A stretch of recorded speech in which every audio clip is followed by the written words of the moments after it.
అందరికీ నమస్కారం.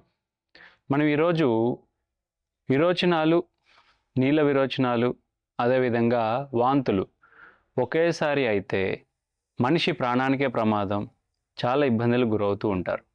మొన్న ఒక ఆవిడ చక్కటి ప్రశ్న వేసింది. అయ్యా, మేము దేవాలయాలకు ఎక్కువ వెళ్తూ ఉంటాం. ఆ దేవాలయాలకు వెళ్ళినప్పుడు మీరు ఆయుర్వేదంలో ఎన్నో రెమెడీస్ చెప్తూ ఉంటారు.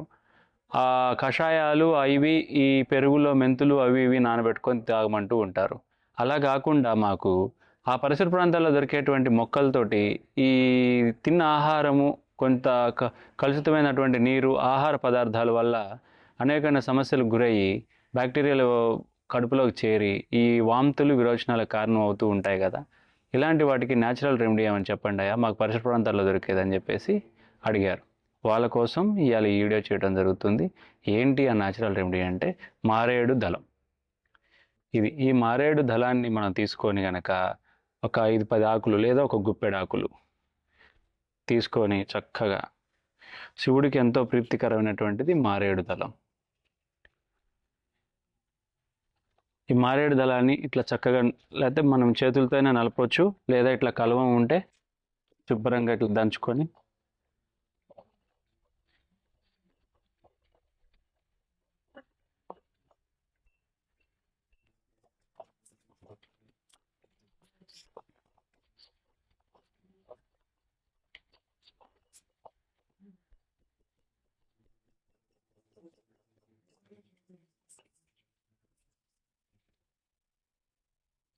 ఇలా దంచుకొని, ఎక్కువ కచ్చాపచ్చ మెత్తగా ఏం అవసరం లేదు, కచ్చాపచ్చ దంచినా చాలు.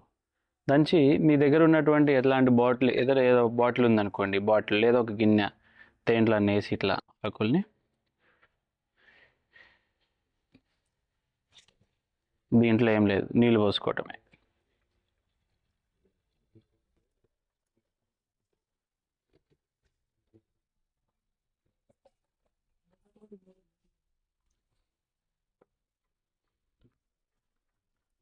ఇట్లా నీళ్ళు పోసుకుంటే ఈ ఆకులో ఉన్నటువంటి గుణాలన్నీ కూడా ఈ నీటిలోకి వస్తాయి.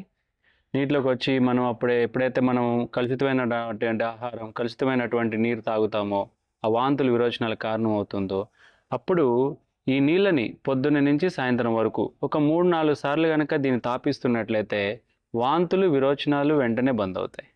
మనం ఎక్కడికి పరిగెత్తాల్సిన పని లేదు. దేవాలయాలకు వెళ్ళినప్పుడు టెంపుల్ సరౌండింగ్లో మారేడు దళాలు ఎక్కడైనా దొరుకుతాయి.